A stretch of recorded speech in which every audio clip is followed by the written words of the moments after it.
করা ঈশ্বরের নেচারই আছে।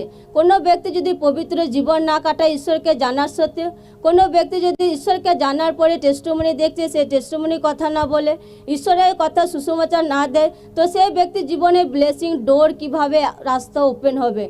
কারণ আপনি তো প্রভুতে প্রার্থনা আসেন কিন্তু শুধু নিজের ফায়দার জন্য। ঈশ্বরের জন্য আপনি কি স্টেপ নিচ্ছেন সেটাও সব থেকে ঈশ্বর প্রথম দেখবে। যে এ ব্যক্তি যে ঈশ্বর ব্লেস করেছে, এই ব্যক্তি যে আমি তাকে ব্লেস করে, ঈশ্বর ভাববে যে এই ব্যক্তিকে আমি ব্লেস করেছি হাতের কাজে, আর্থিকে, বাচ্চার সহিত, তো এই ব্যক্তি যে ব্লেসিং পেয়েছে আমার জন্য কি করছে। তো আপনাকে যখন ঈশ্বর, আপনার দ্বারা ঈশ্বরের মহিমা যখন হবে না, তো আপনার জীবনে ব্লেসিংয়ের ডোর রাস্তা কিন্তু বন্ধ হবে। কারণ হার এক ব্যক্তিকে জানার দরকার আছে যে আত্মিক জীবনে দিন প্রতিদিন আমাদেরকে কর্ম করে যেতে হবে। এমন নয় যে আজকে প্রার্থনা করলাম কালকে করলাম না, আজকে বাইবেল পড়লাম কালকে পড়লাম না। তো আপনাকে আত্মিক জীবন